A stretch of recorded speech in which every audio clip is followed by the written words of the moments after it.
بسم الله الرحمن الرحيم. صلى على رسول الله. برضه هنعمل طريقة عمل الكرنب المخلل. الكرنب المخلل عبارة عن مثلا كرنباية صغيرة انا ده عاملة منها محشي، والباقي هنعمله مخلل. ماشي. وهحط على كل كوباية مية معلقة ملح ومعلقة سكر عشان بس يخليه يحافظ عليه. خلاص، خليه مدة طويلة ويفضل يقرش كده. حاطة زي ما انتم شايفين توم كده وشطة وخل. طبعا متنسوش الخل، هو اللي بيدي المزازة والطعم كده، ويسويهولك برضو بسرعة. تمام. ناخدوا بقى الكرنباية الجميلة دهيت ونقطعوها. خلاص، قطعوها حلو كده. بصراحة انا ماسكة ده بالبتاع. نقطعوها ونعملوها اربع كده، وبعدين نعملوها شرايح. تمام. يلا بينا. ونحط المية تكون مغلية. المية تكون مغلية، وتبرديها شوية علشان ما تكسر لكيش البرطمان لو كان ازاز. وما ت وما تس...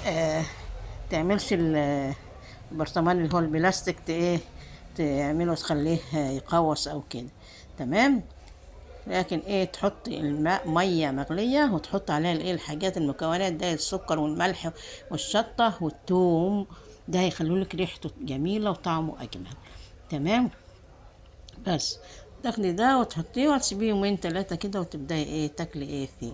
لو عايزاه بقى مخلل سريع، هتاخديه غلوه واحده ميه مغليه، وتحطيه كده في الميه كانك بقى هتعملي محشي. يدوب ثواني كده وتعينيه. هتاكلي منه الصبح بس. وتلفيه في شوية الملح والشطة والكلام ده، وتاكلي منه على طول. تمام. يلا بينا نطبق الكلام ده. هقطعها بقى شرايح شرايح. خلاص، الأول هنعملها اربع كده.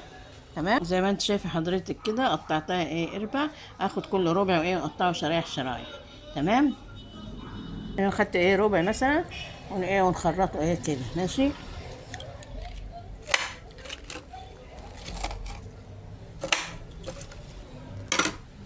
زي ما انت شايفة كده حضرتك كده. خلاص، قطعيه شرايح كده صغيره على قد بقى تحطيه في بقك على طول. كتريش عشان ما تقطميش وتحطي تاني في الطبق. تمام. تغسليه الاول طبعا قبل ما تحطيه في البرطمان، اغسليه. يا ريت تغسليه بميه مغليه برضه عشان تبقى معقمه. تمام. ماشي. يلا بينا. ما انت شايفه اهو. بصي.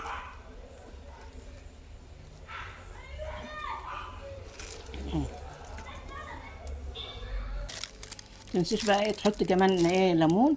ماشي، عصير ليمونتين كده ولا حاجه، ولا ملح ليمون. تمام. وتحط تضغطي ايدك كده جامد كده. البسي كلاب تغطي ايدك يعني. ماشي. باي باي.